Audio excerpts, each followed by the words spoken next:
नमस्कार, आपका स्वागत है। दोस्तों, दिवाली सनातन धर्म का प्रमुख त्योहार है, जिसकी शुरुआत धनतेरस से हो जाती है। हर साल कार्तिक मास की कृष्ण पक्ष की त्रयोदशी तिथि को धनतेरस का त्योहार मनाया जाता है। मान्यता है कि धनतेरस के दिन मां लक्ष्मी और धन्वंतरी देवता समुद्र मंथन से प्रकट हुए थे, जिसके परिणाम स्वरूप धनतेरस के दिन माता लक्ष्मी, कुबेर देव, धन्वंतरी और मृत्यु के देवता यमराज का पूजन किया जाता है।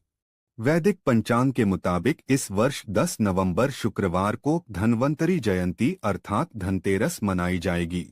इस साल धनतेरस पूजा का शुभ मुहूर्त शाम 5:47 से लेकर शाम 7:43 तक रहेगा।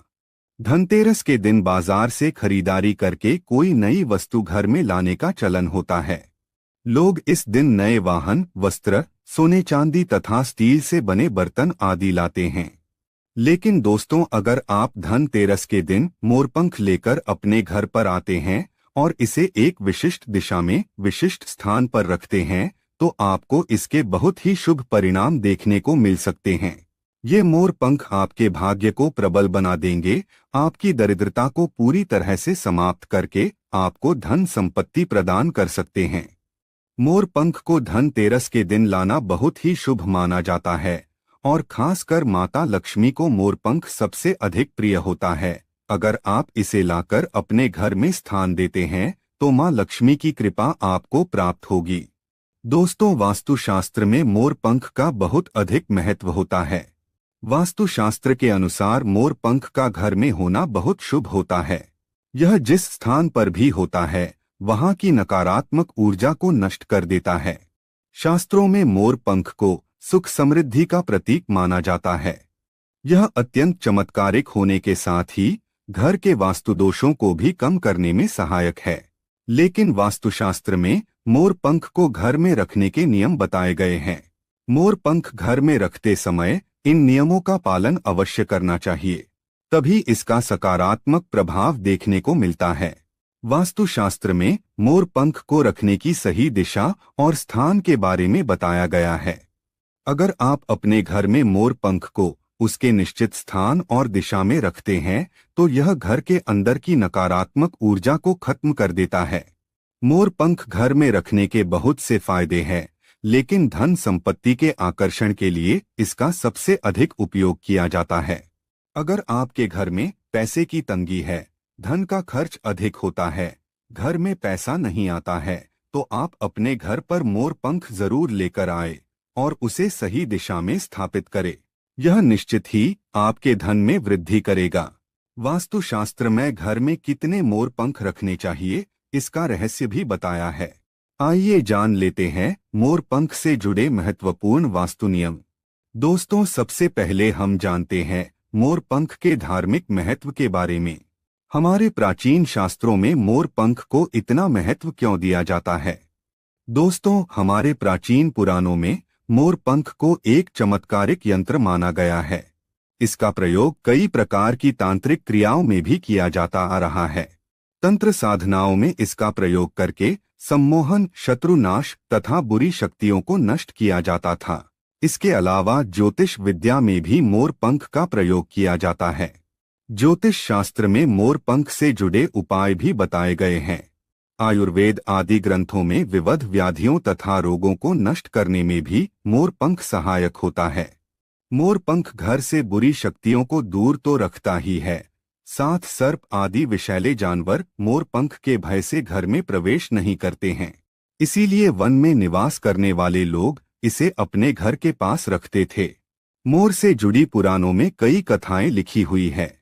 पक्षी शास्त्र में मोर से जुड़ी एक कथा का वर्णन मिलता है।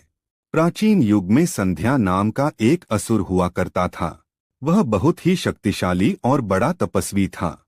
गुरु शुक्राचार्य से विद्या प्राप्त करके संध्या नाम का असुर देवताओं को अपना शत्रु मानने लगा था। उसने ब्रह्मदेव और भगवान शिव से वरदान प्राप्त किया और बहुत अधिक शक्तिशाली बन गया। उसके बाद उसने स्वर्ग पर आक्रमण किया और कई देवताओं को बंदी बना लिया। लेकिन उस असुर को पराजित करने के लिए देवताओं ने एक योजना बनाई और उसके लिए उन्होंने मोर की सहायता ली। सभी देवता और नवग्रह मोर के पंखों में विराजित हो गए, जिससे मोर बहुत ही अधिक शक्तिशाली बन गया और विशालकाय रूप धारण करके उस मोर ने संध्या असुर पर आक्रमण कर दिया। इस युद्ध में संध्या असुर का वध हो गया और देवताओं को उनका आधिपत्य फिर से प्राप्त हुआ। सभी देवताओं ने मोर की प्रशंसा की और उसे भी पूजनीय होने का वरदान दे दिया। तभी से मोर को बहुत ही पवित्र माना जाता है। जिस स्थान पर भी मोर पंख होता है, वहां पर 9 ग्रहों का अशुभ प्रभाव नहीं पड़ता है। दोस्तों, केवल ऋषि मुनि और देवता ही नहीं, बल्कि भगवान श्री कृष्ण भी मोर की प्रशंसा करते हैं। भगवान श्री कृष्ण ने मोर की श्रेष्ठता का वर्णन किया है और उन्होंने मोर के पंख को अपने मुकुट में धारण करके मोर के श्रेष्ठ होने का प्रमाण भी दिया है। मोर पंख के बिना भगवान श्री कृष्ण कहीं पर भी नहीं जाते हैं। श्री कृष्ण कहते हैं, मोर शांति और प्रेम का प्रतीक है। मोर सुख समृद्धि का भी प्रतीक है। मोर का पंख मनुष्य की हर प्रकार की नकारात्मक शक्ति से रक्षा करता है। दोस्तों, मोर को विविध देवी देवताओं के प्रतीक के रूप में पुराणों में दिखाया गया है।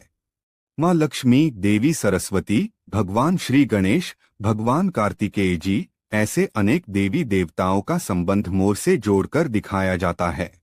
माँ लक्ष्मी धन संपत्ति ऐश्वर्य प्रदान करने वाली देवी है। माँ लक्ष्मी को मोर पंख अत्यंत प्रिय है। माँ लक्ष्मी के पास मोर पंख रखने से माता प्रसन्न होती है।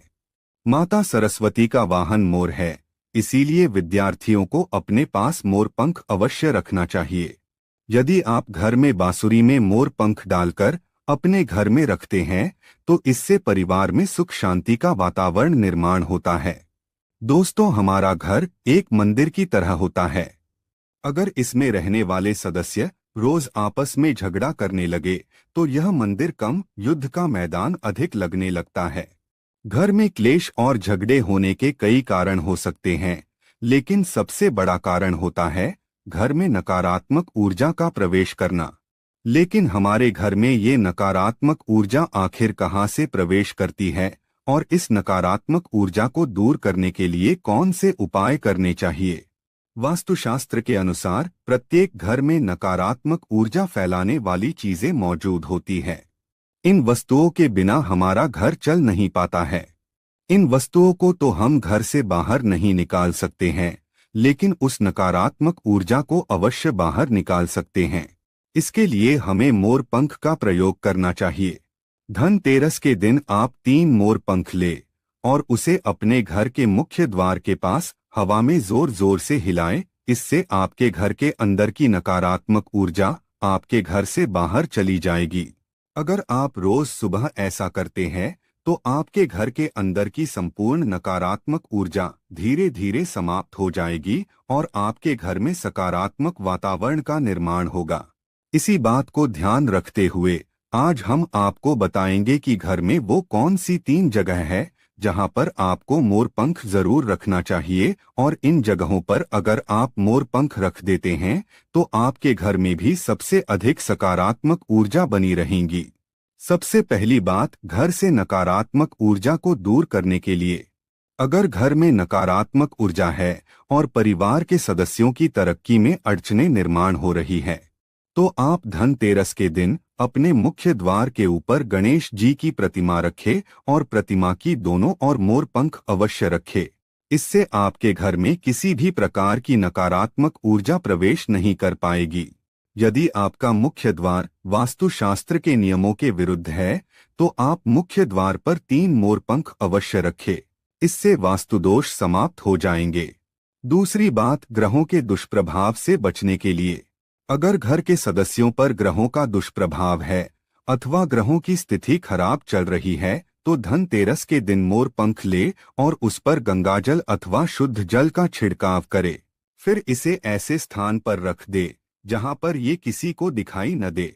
इससे गृह शांत होने में मदद मिलती है। तीसरी बात, बुरी नजर से बचने के लिए। अगर घर के किसी सदस्य अथवा बालक को बुरी नजर लगी है या उस पर किसी की बुरी नजर का प्रभाव पड़ा है, तो सोते समय उस व्यक्ति के तकिए के नीचे मोर पंख रखे और दूसरे दिन इसे किसी बहते जल में अथवा कुएं में डाल दे। इससे बुरी नजर उतर जाती है। चौथी बात, पढ़ाई में मन नहीं लगता है। अगर घर के विद्यार्थियों का पढ़ाई में मन नहीं लगता है, उनकी याददाश्त कमजोर है, पढ़ाई करते समय बार बार नींद आती है, तो विद्यार्थियों को मां सरस्वती के सामने मोरपंख रखकर दूसरे दिन उस मोरपंख को अपनी किताबों में रखना चाहिए।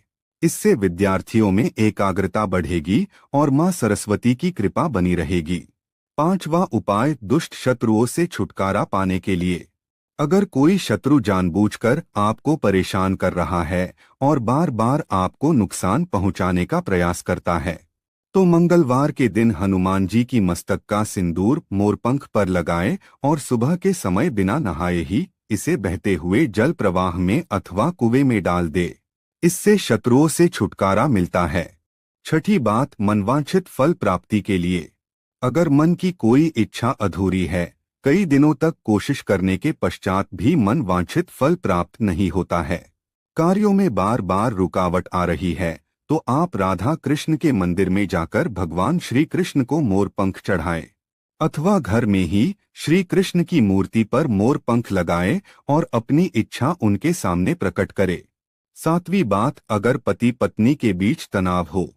अगर घर के अंदर क्लेश है, पति पत्नी के बीच बार बार झगड़े होते हैं, आपसी प्रेम कम होने लगा है, तो उनके बेडरूम में दक्षिण पूर्व की दिशा में मोरपंख रख देना चाहिए। इससे दोनों के बीच में प्रेम बढ़ेगा और आपसी मनमुटाव कम होगा। आठवां उपाय, धन में वृद्धि के लिए। अगर धन की कमी है, अचानक धन खर्च हो जाता है, तो घर में तिजोरी अवश्य बनाएं। तिजोरी रखते समय ध्यान रहे, तिजोरी को पश्चिम की दीवार पर सटाकर रखे और उसका मुख पूर्व दिशा की ओर हो। इससे देवराज की कृपा दृष्टि बनी रहेगी। साथ ही मां लक्ष्मी की पूजा में मोर पंख रखकर उसे तिजोरी में रखे।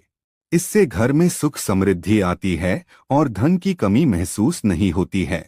यदि धन की समस्या आ रही है, तो घर के अग्नेय कोण में अर्थात दक्षिण पूर्व दिशा में अपनी कमर से ऊपर कंधे की ऊंचाई पर 2 मोर पंख शुक्ल पक्ष में लगाएं। जल्दी ही धन प्राप्ति के नए अवसर प्राप्त होने लगेंगे। 9वां उपाय, आप किसी भी शुभ दिन मोर का एक पंख लेकर घर के किसी ऐसे स्थान पर रखें जहां पर आने जाने वाले लोगों की नजर सबसे ज्यादा पड़ती है।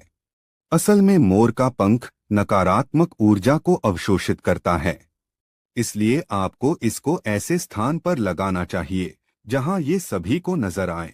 मोर के पंख का ये उपाय न सिर्फ आपको बल्कि आपके घर के सदस्यों के जीवन में भी सुख और समृद्धि जरूर लेकर आएगा।